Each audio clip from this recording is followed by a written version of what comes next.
Hello and welcome everyone to episode 26 of Under the Plate. And if you've already noticed by now, I'm sure you have, we've kind of been following a theme recently and trying to go through, part three, what we can expect from certain characters. And today's episode is for none other than Aerith Gainsborough. So this probably is going to be one of the crazier ones because there's just so much involved with it. But let me tell you, I am very, very, very interested and excited to see what they do with Aerith in part 3. Yeah, it's gonna be time for this flower to bloom in part 3. This will be the penultimate game for Aerith's, just the theme of what she represents as a character and what she's doing for this, game universe. But we're left in an awkward position to try to figure out what she's going to do in part 3.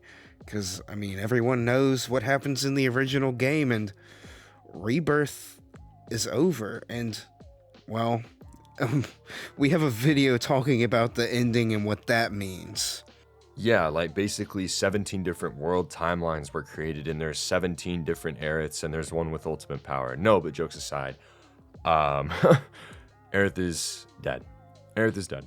From everything that we believe and everything that has been shown off in the games, Aerith is no longer living. And the Aerith that we see is an embodiment of her presence and spirit in the live stream.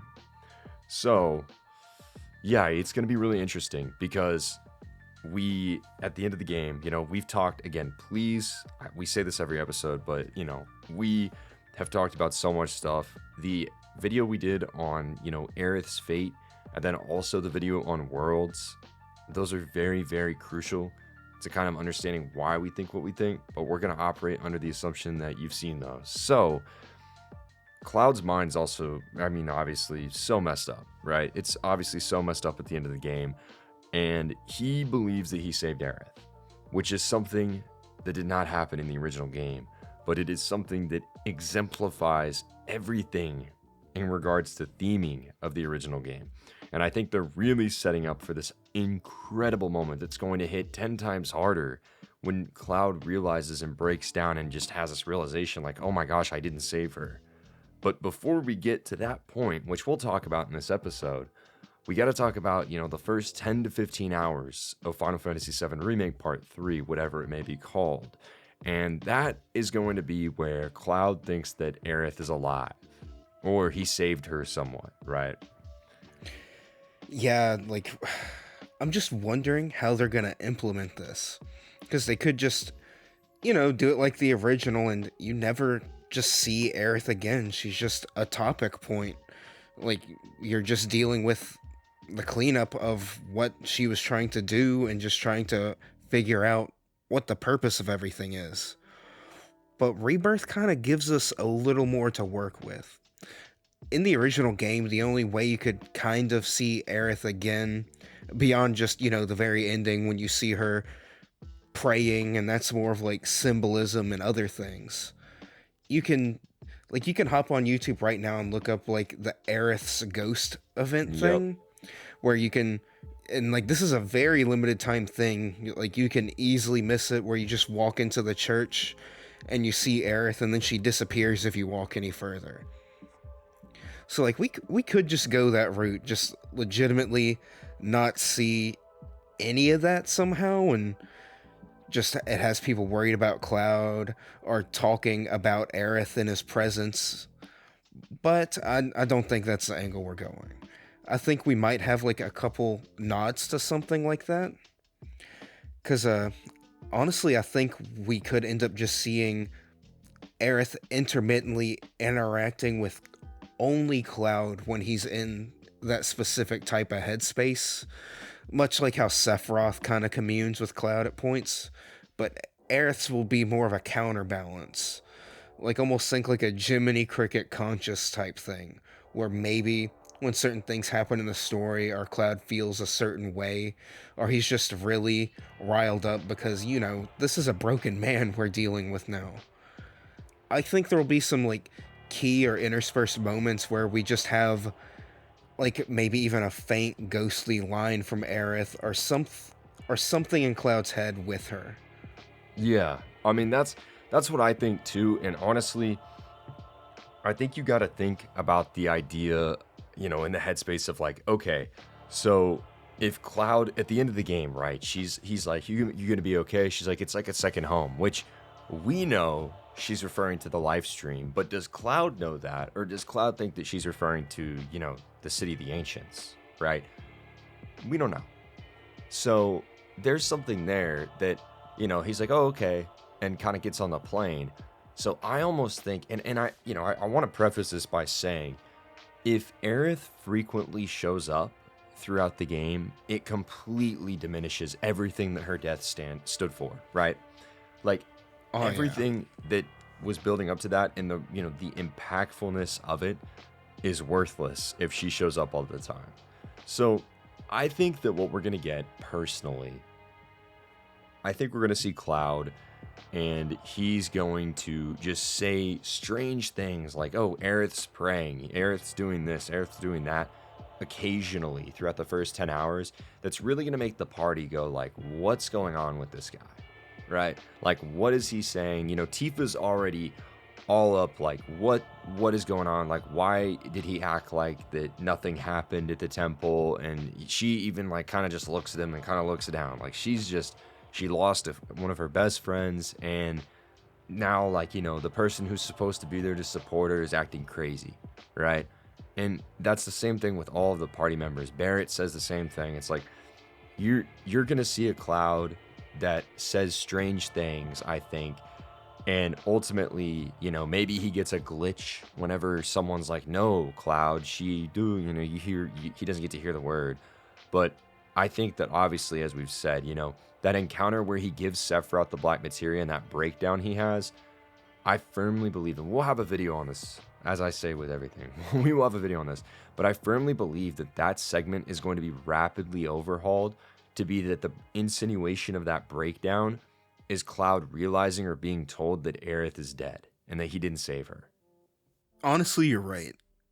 So I think I'm gonna kind of combine what I said before with what you said, and I think if we do see Aerith, honestly, I think you're completely right about if she just, had interactions and like, things outside of flashbacks that are progressing the plot, then I think it would kind of defeat the purpose of, her death, her sacrifice. Right. But I could see like maybe Cloud's just getting like these hallucinations of, oh, maybe you walk by some flowers or something, and like he sees her just praying in the flower field or something, and maybe things like that are what spur him to say or do weird things that the party members pick up on. Because I just kind of think that'd be a low-key way to just show Cloud's like descent into madness, but also just him not realizing Aerith's already gone. Right. So I think having a more subtle approach to her inclusion until a big moment like when he gives up the black materia, I honestly think that might be the play here. Yeah, because it's just going to depend, because, like, again, I'm not against, I think in the first 10 hours of the game, them, like, if he sees, like, a vision of Aerith or something, and I think that's completely fine, because his head is just all over the place, right? Like, that's completely makes sense. But I also think that you just have to think about, like, look, the thing that ties me up is the end of the game, because in Rebirth, she's like, oh, I'm going to be okay. And he's like, oh, need me to walk you back? Oh, no, I'm okay. And then as the plane leaves, right, she says goodbye. But and I'm telling you, if you guys are ever, looking at, okay, what does this sentence really mean? I always encourage you to look at all the different dubs in languages of the game, because the French dub is the most obvious. She says adieu Cloud, which is goodbye Cloud, which is like, okay, so she's saying goodbye directly to Cloud, like, that her spirit in the live stream is saying goodbye at the very end of the game. So to me, I feel like she's not going to show up at all. Like, I don't think she's going to show up at all. And I think that she might appear in the game, not in the real world or with Cloud or anything, but potentially in a new interlude segment with Zack to kind of show us what's going on inside the planet, as we saw in Rebirth. Honestly, yeah, I could foresee something like that happening. Having like much smaller segments that have the meta plot or like the outside plot. Mm-hmm. Because that's already what we've kind of been doing, so I think that's a tidy way to do it within this formula. To where we just have, like these interlude segments, like the interlude segments with Zack. Gosh, don't you love talking for a living and then not being able to? Anyway, but I think having that where, do you think we'd take direct control of Aerith during these segments? Yeah. So here's kind of what I'm thinking, and this is something that, and this is for the entire game. So throughout the entire game, Aerith, look, we believe that she is dead. Everything that has been shown, she is dead, and it's in Cloud's head. That will get resolved on its own, but I believe that everything we see with Aerith will be of her in the live stream, and with these small segments, and I do believe that we'll probably get to control her. I honestly think that there might even be some sort of switch off back and forth between Zack and Aerith, right? And so we see this interlude thing where one you're playing with Aerith, one you're playing with Zack, and they're trying to reunite or whatever so they can help within the live stream, right? And we do see things kind of like that in Advent Children. Yes. And so it's I wouldn't be surprised. I'm not really sure exactly what's gonna go down, right? But I will say I do feel very confident in saying that there is gonna be some sort of interlude thing. They didn't add that just to add that. That's a very key part, and I think that the purpose of that, a world apart or whatever, that purpose is to showcase, what's going on inside the planet. And we saw that's, basically, I guess in Rebirth, the purpose of it was to, okay, what's a world? That was the purpose of it, right? But I think in part 3, it's specifically going to be, okay, what is going on with the battle inside the planet? Because, Tifa saw the Whispers fighting, we know that there's this fight inside the planet that we can't see on the surface. So I think that that's going to be what's shown off with Aerith because, as we know, it's her job inside the live stream to help protect the planet.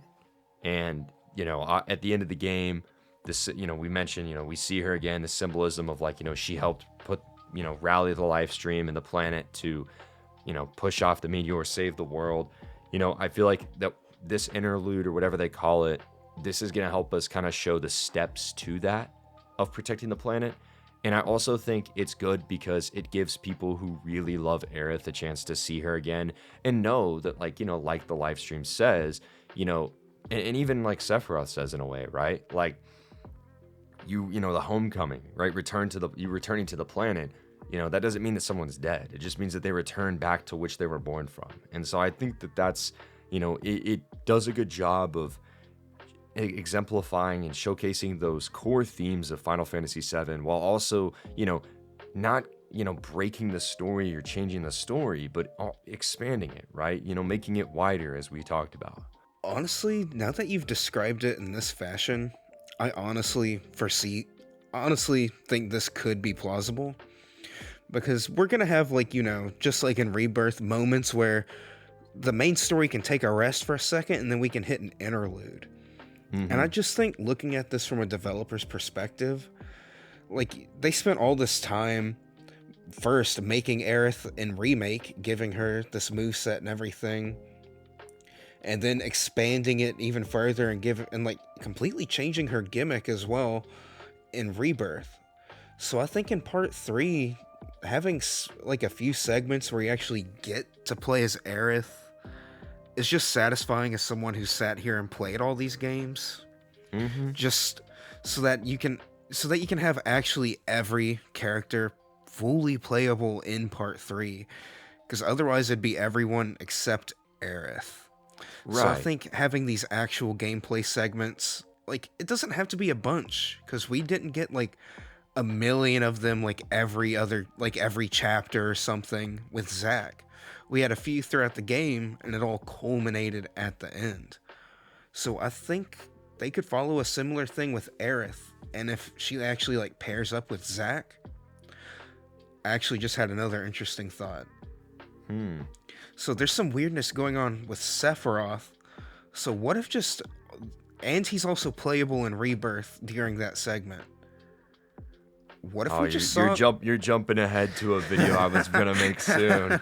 I have a very sneaking suspicion on how Part 3 is going to open, and that it's going to be a playable Sephiroth flashback. Okay, I'll stop there. I'm just saying. We'll talk about that later. We could see some interlude shenanigans because I think having these characters playable is important. Absolutely, and I mean, again, I think the beauty of like an ability to put in sequences like this is like, yes, Aerith is dead, but seeing her in these interlude sequences isn't taking away from that, right? She's not appearing in the story and like, oh, it's all right, no. For Cloud and the party and everyone, and for us, she's completely gone. And I don't think that there's going to be a ton of these segments. I think there might be like 2 or 3 of them, right?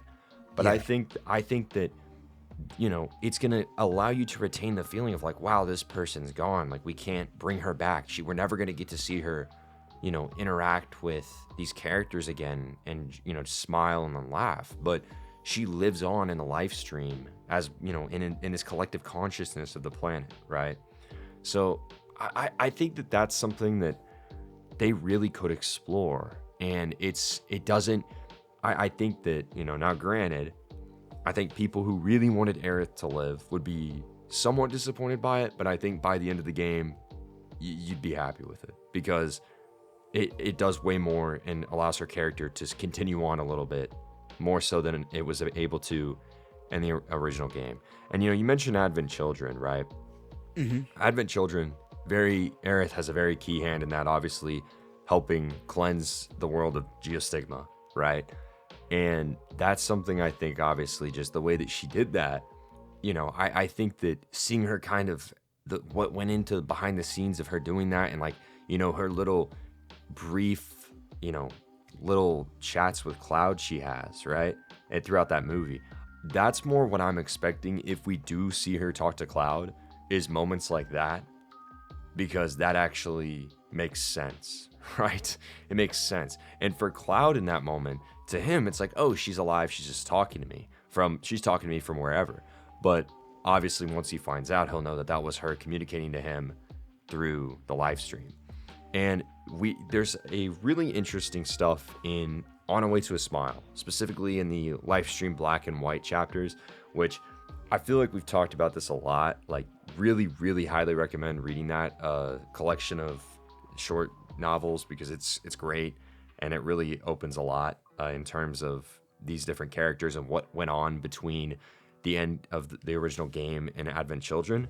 But Livestream White specifically focuses on Aerith, and she talks a lot about like this challenge of like, she could have appeared to Cloud as like, anyone, but she only wanted to appear in front of him if it was her because she wanted to be genuine and stuff, right?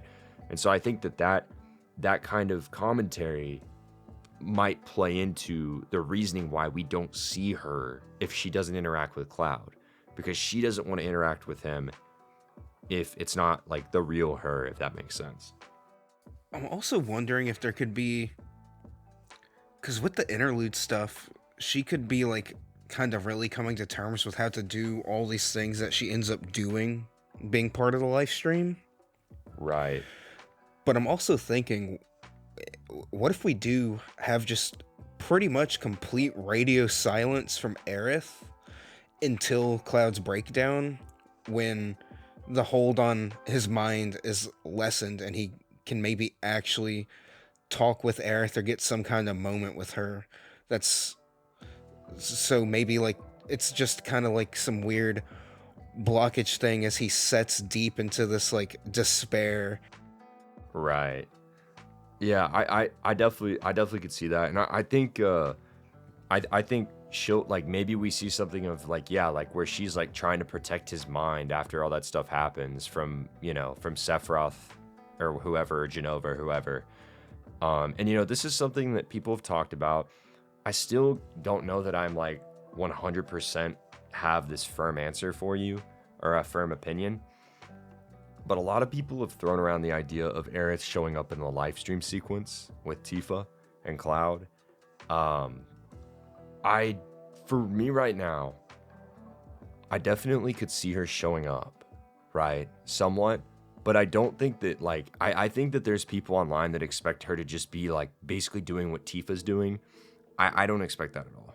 I think that if she's there to help guide Tifa and Cloud to fix his mind.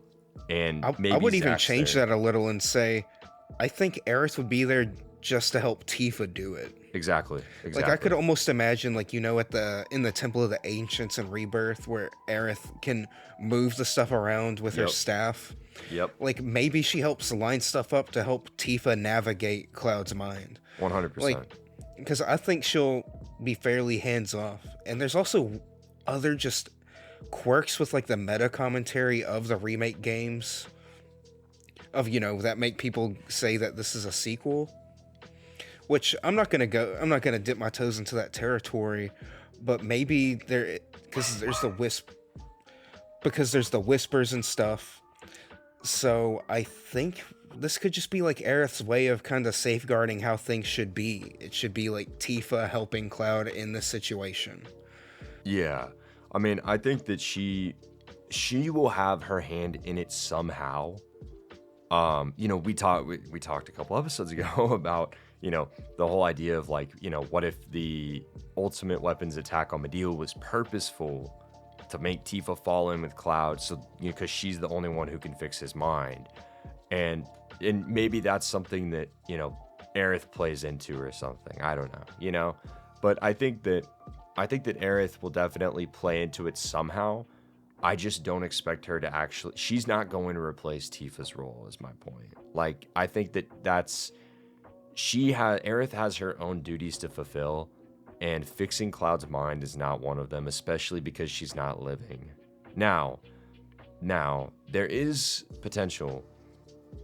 I mean, not necessarily for her to show up, but there is potential for the live stream sequence there to potentially address the more so address kind of what happened at the City of the Ancients.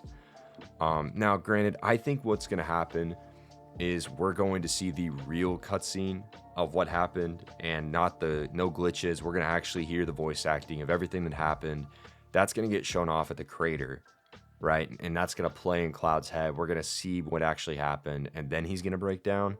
But maybe there's some, because I think that, acceptance is something that a theme that they're pushing for that was very big in Advent Children.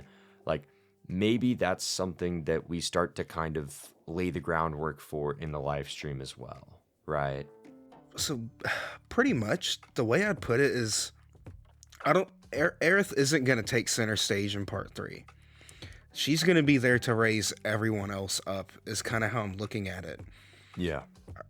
And, like, her big moment, I feel like we're going to, as with Remake and Rebirth, I think we're going to see a lot of ending expansion, personally. Yes. I think that's where a lot of this stuff with Aerith will be centered. Because I can foresee these interludes. Because really, after your first, like, reply to what I said about Aerith showing up a bit, I think it really would just, like, just kind of mess up that ending of Rebirth a bit, having her there too much and too ingrained in the main plot. Right. No, I agree. Because, again, I think that this story, because, like, look, we have to look at how stories are told across mediums, right? This is something that, like, just as important as it is for Cloud to experience loss, so is it for the player. Because I think that in order for, narratives to be impactful for people, you have to be able to feel what the characters are feeling, and, whether it's grief or anger or happiness or sadness. And I think that in this case with Aerith, this is just something that we need to feel. And by showing her a ton and seeing, oh, it's okay, she's still here in part 3, blah, blah, blah, like, that takes away from everything that was built up before it. Another interesting thing that I think the possibility of interlude sections could do is like, okay, so well, not the real world, but in the living world, in the living realm, whatever we want to call it, is these characters dealing and grieving over Aerith. But since she's kind of like, a spiritually stronger person and can keep her consciousness in the flow of the life stream, she's still able to watch over her friends and stuff. So I think, FF7 is so tied to the themes of life, death. So a lot of media tackles the angle of, oh, how do the living keep on going after the dead have died? But with FF7 in particular, with, some of the spirituality, I think we could explore more how Aerith feels being dead and not being able to do certain things or live her life anymore with her friends. Yeah, absolutely.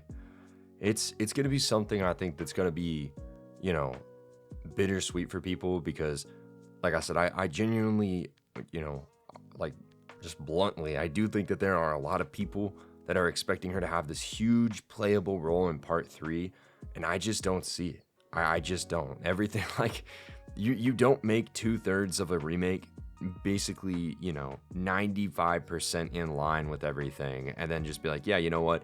Aerith's actually playable and is like the whole focus, and we're gonna split time across these worlds. It makes no sense because, trust me, think what you want, but I encourage you to look at what we have left in part 3.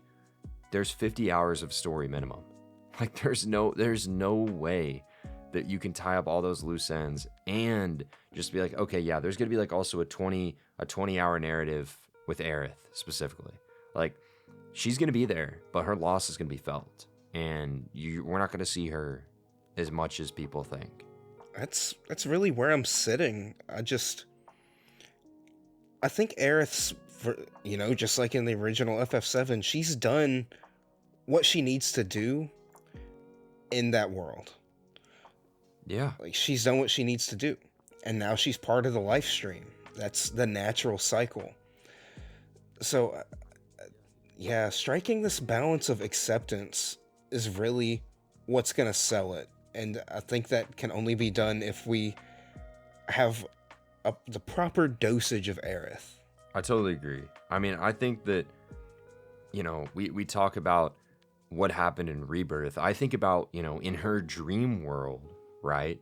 Where she basically tells Cloud, she gives him that materia, and she's like, this isn't about me. It's about saving the world, right?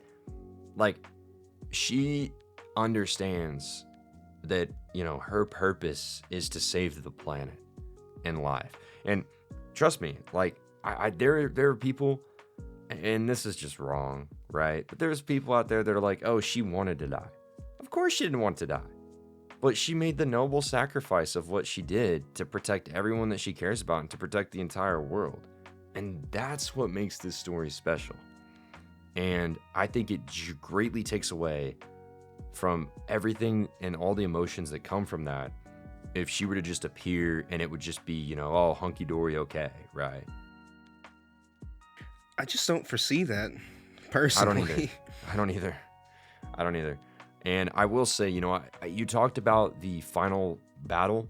I think that's a great thing to talk about because I think that overall, yeah, she's going to be there in the final battle. Zack's going to be there in the final battle. Everyone's going to be there in the final battle. I mean, it's going to be crazy. That's going to be, like, trust me, that's going to be crazy. They said, there was an interview, and I got to find it at some point because I want to talk about, like, the final battle at some point before it comes out. But I know that in an interview, they were like, oh, yeah, like, the final battle for Rebirth was, like, twice as long originally. We're going to see it in part 3. 2-hour final boss. Yeah, I mean, it's going to be crazy.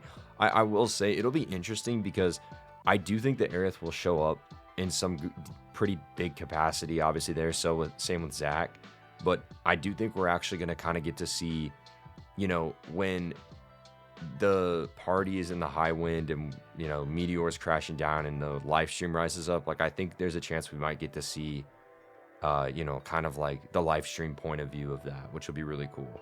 Yeah. like another question that this just kind of made rise to my mind, which goodness, it just seems like we keep coming up with more video ideas the longer we do this. No, it happens.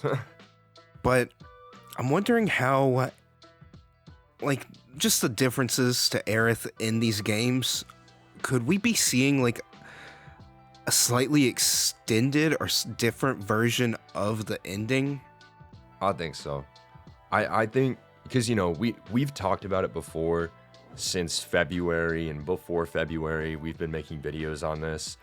But we think that, you know, the whole purpose of the remake trilogy is to, you know, basically eradicate the ambiguity of the original game, whether you agree with that or not, because it was pretty bold at the time, right? Like, Final Fantasy really didn't have ambiguous endings, and FF7 is kind of like one of the only ones that still does, right? You kind of just see the, you know, okay, the live stream comes up with Meteor, there's a white flash, and then we kind of just see Aerith, and then it's 500 years later. And you at the time, people were kind of left of like, okay, wait, like, we just see an overgrown Midgar. Like, did humanity survive? Did they not? And obviously, you know, we heard the children laughing, so, you know, you could assume, is that the live stream? Is that people actually living? Who knows?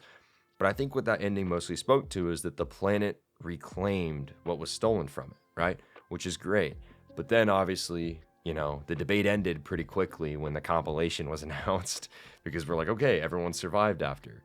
So I do think that we're gonna see some sort of like quote unquote epilogue, not playable necessarily, but I do think I almost think it might be during the credits or something, or after the credits, right? Like a epilogue of sorts that kind of shows, you know, kind of a time stitch, maybe 2 Advent Children of like, you know, screenshots or small little clips of people like after the events of the end of the game. I do think that we're going to see past it, because I think that they're going to want to make it clear that everyone survived, and that Aerith in the live stream saved the planet. Gosh. But honestly, I think a lot of the Aerith stuff will end up being backloaded. Like, I foresee just her getting more in the ending. Yeah, no, I mean, I think that's a fair call on that. You know, I do think that she's going to show up a little bit at the beginning, considering the whole revelation that she's actually dead. But I definitely agree with you. I think that most of her role is going to come towards the end, when it's time to fight Sephiroth, you know, and, you know, let Holy be unleashed. And I think that's going to be critical. And I do think, you know, I don't, this is kind of an interesting idea, but I almost wonder, like, at the end of the game, if, you know, if the party, you know, because this fight happens like in the live stream of essentially, right, with Sephiroth. I almost wonder if they're going to be able to potentially see Aerith or something, and she kind of tells the party that she's always, like, you know, like, I'm always watching, right? It'd be like, kind of see a flat, but hear me out. Like, I feel like this is interesting. Like, I wonder if we would see like a flashback of like the events of part 3, but like there's the same cutscenes, but like Aerith's there in the background just watching over them or something, but like it's from her point of view. Like, I don't know. I'm not saying, I'm just throwing it out there. Like, I don't think that we're gonna see that in the game. But at the end, if they reconnect with Aerith and she's like, you know, oh, like if she tells the party that she'll always be watching over them, I could see them kind of going back and showcasing like she was there. And the reason I thought of this is because, you know, we have to go back to the City of the Ancients, which, thank God, another video. But that is going to be whenever we go with Bugenhagen and use the key and we actually see the waterfall and see that Holy was actually cast, right? So I think that's going to be something really interesting that I'm thinking now, like, okay, so we see Aerith, but I'm like, I don't know, man. It would be interesting if she kind of like gets kind of some flashback thing where we kind of see that she was like always kind of watching over the party as we played the game, you know? So I agree with some of this, but it's also made me think, so Aerith is kind of like the party's guardian angel from this point on in FF7. I think that has like a lot of duality with Sephiroth. Yes. So I guess I also just with this like meta commentary and extra stuff they've added, I really want to see more between Aerith and Sephiroth because there's honestly a lot more between them now. I totally agree. So I think this duality, I wonder, it could just purely be like some subtext thing for us to just think about. But a line from Sephiroth and Remake keeps resonating in my head, and it's the 7 seconds till the end. What will you do with it? I wonder if Aerith could end up towards the end of the game posing a similar question to Cloud. And I think that's kind of how some of this like fate and future and unknown journey stuff could kind of cap off, where even if things are the same as FF7 original, that it will kind of be recontextualized as Cloud's choice to like carry on, if that makes sense. I gotcha. Yeah, no, I mean, I definitely think, because again, I mean, it revolves around Lifestream Black versus Lifestream White, right? That duality and that relationship between Aerith and Sephiroth, that's definitely something I think that should be and will be explored. But I'm very curious to kind of see, again, the 7 seconds to the end, right? That's a huge deal. And I do agree. I wouldn't be surprised that Aerith gives him a remark or a question similar, right? But it's definitely up to the developers on how they want to approach that and what her role is going to be before the final confrontation between Cloud and Sephiroth. Yeah, like, man, I don't think Aerith's role in Part 3 is quite as mysterious as Vincent's is to us at the moment. Right. But there's only a couple ways they can go about this, so I guess it's really just us waiting to see how they're going to incorporate this. Because we've seen a lot of the stuff that's been going on with Aerith in books. We've seen the flashes and interactions she's had with Cloud in Advent Children. So I guess it's really us waiting to see how they incorporate or spin those into Part 3. Absolutely. And there's a lot of different ways that they could do that. It could be done. I'm really thinking hard right now, like when you're with the stuff that you've been saying, like I totally see this being, the Advent Children like sequences where she talks to Cloud in a space, like a plane, right? Filled with white. Sounds familiar. And that kind of thing, right? And I think that's where she might talk to him through there. But again, it's like I just don't foresee it being something super frequent, if once or twice. Especially since it really comes down to, like you were saying, this is going to be like a 50-hour story, and we have so much other stuff to fit in. Because, like, goodness, we were deliberating how Vincent's gonna play into some of this, and Sid still has a bunch of mystery surrounding him. And I just feel dedicating too much time to Aerith could just hurt, like, the balance and pacing of other people's stories. So, as I said earlier, we just need to find that Aerith dosage and how to utilize these elements from other parts of the compilation. And I think we'll truly have like a generational story sitting on our doorstep in 2027. Me too, man. I mean, it's one of those things where as the guardian of the planet, the guardian of the party, the guardian of Cloud, this, that, I mean, she has so many different roles, but I'm super, super, super excited to kind of see where the development team takes it, because once again, I mean, there's very few characters in the story that have as much influence and importance as Aerith, really.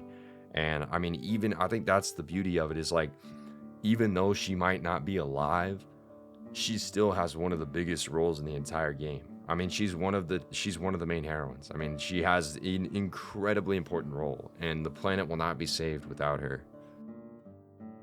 So I guess before we wrap things up, let's talk about Aerith's gameplay. There's gonna be none. Nah, just joking. I mean, I do think that here's my thing with this. I do think that she's going to be playable, and the reason I think she's going to be playable is because we didn't get her 4th limit break, and I feel like that they're going to make that playable. Yeah, so this really comes down to, I think this will be stuff like interludes, much like you said, and then we'll probably have some awesome final battle stuff. Yeah. But beyond gameplay, I don't really see them changing her much. I was gonna joke that maybe during the interludes they give her like a pared down kit, kind of like Zack has, like Zack or Sephiroth in their playable Rebirth segments. But No way. yeah, I don't foresee that. It was just something I would throw in there to be funny. But gosh, I wasn't even thinking about her level 4 limit break. It has to So be there if they do everyone else, right? I I wonder if that's just something they would save for the end to give like, a bunch of weight, kind of like Omni Slash. Yeah, right. Like maybe she uses it. I don't know. Maybe she comes in during a cutscene of like the final battle, and like and like he uses it on the party to like heal them. I don't know. Like, gosh. But really, I don't think, and I'm sure you agree, I don't think we're gonna be seeing like evolution on Aerith's gameplay or more than probably just a handful of battles. And maybe there will be some weird way to be like some simulator fights for her or something. Yeah, no, I agree. I mean, it's just the reality of it. Like when you look at how this story's playing out, I don't think it makes much sense for her to be in a ton of battles. But I do, like I said, I do think that she's at least gonna have her level 4 limit break. I think that makes so much sense. Yeah, and gosh, I really can't think of anything else to talk about old girl right now. Because, like, in part 3, I mean, she's already gone with the wind, and now it's just time for us to see how she helps everyone out and fulfills her destiny. Absolutely. So, with that being said, guys, that's going to do it for episode 26 of Under the Plate. Thank you guys so much for watching, and be sure to let us know down in the comments below what you think of Aerith in part 3. What are you hoping to see? Do you think that we're just completely wrong and that she's alive and we're crazy? Or whatever you might have to say. We always look forward to your comments and responses. And again, thank you so much for watching. We'll catch you next time.